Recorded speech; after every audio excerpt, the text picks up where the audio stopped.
আশেপাশে বাসন্তী পোলাওর ছড়াছড়ি। বাটার পোলাওটা এনেছি, চিংড়ি রয়েছে, চিকেনও রয়েছে, ক্রিম জাল দিয়ে সেটা এখানে ব্যবহার করে।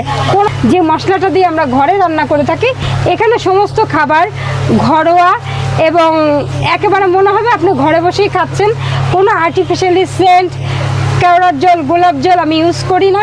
যতটুকু ন্যাচারাল যে মশলাটা দিয়ে আমরা ঘরে রান্না করে থাকি সেটা দিয়ে আমি করে নিয়ে আসছি এই মিক্সড ফ্রাইড রাইস। সঙ্গে রয়েছে বাটার পোলাও, মাটন, চিকেন। আচ্ছা দিদি একটু মিক্স ফ্রাইড রাইসটা দেখান না। এই দেখুন। আচ্ছা আপনি মিক্স ফ্রাইড রাইস বানিয়েছেন, এটাতে মানে চিংড়ি আছে?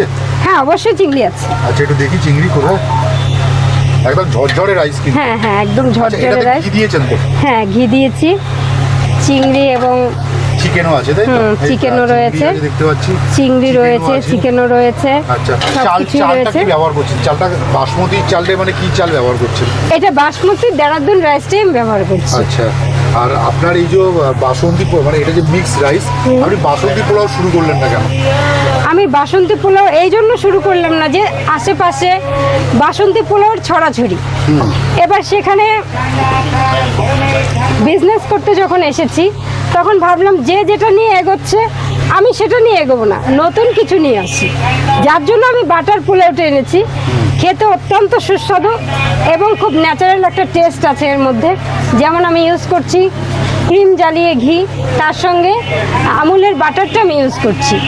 এবং সেটা আপনারা একদিন আসুন, আমার কিচেনে চলে আসুন, আমার কিচেনে চলে আসুন, দেখতে পাবেন। আচ্ছা আপনার রান্নাগুলো তো বাড়িতে আপনিই করেন? আমিই করি। টোটাল হেল্প করে না কেউ? হেল্প বলতে আমার দাদাভাই আছে, উনি বাজারটা হেল্প করে। আদার্স কোটা বাটা এখন পর্যন্ত আমি একাই করছি। আর আপনারা একটু বাটার পোলাওটা দেখান না।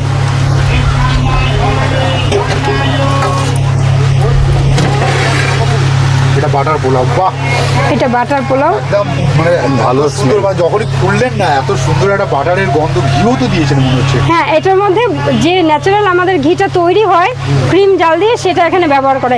কোনো তেল এখানে ইউজ করা হয় না। এটা পোলাওটা কি আপনার এই চাল মানে গোবিন্দভোগ চাল? আচ্ছা পোলাওটা আপনার গোবিন্দভোগ চালে তাই তো? একদম। দেখেই মনে হচ্ছে। আর এই জন্য একটু মানে জিনিসটা জড়িয়ে আছে না? হ্যাঁ যেহেতু বাটার, এটা তেলের বা অন্য কিছু তৈরি হলে এরকমটা হতো না, কিন্তু বাটার যেহেতু একটু জড়িয়ে থাকবে। আচ্ছা তো এবার আমাকে বলুন যে এই যে মিক্স রাইসের সঙ্গে কি রেখেছেন? মিক্স রাইসের সঙ্গে আপনি বাটার চিকেনও নিতে পারেন, মাটনও নিতে পারেন। চিকেন মাটন দুটোই আছে। হ্যাঁ। আর এই যে চিকেন দিয়ে যদি কেউ নেয় মিক্স রাইস কত দাম পড়বে? চিকেন দিয়ে যদি কেউ মিক্স রাইস নেয়, এখানে বুঝতে হবে এখানে 3 মিক্স, মানে ডিম রয়েছে, চিংড়ি রয়েছে, চিকেন রয়েছে। সেখানে এটার সঙ্গে 1 পিস 60 থেকে 70 গ্রাম 1 পিস চিকেন যাবে, সাথে আলু যাবে।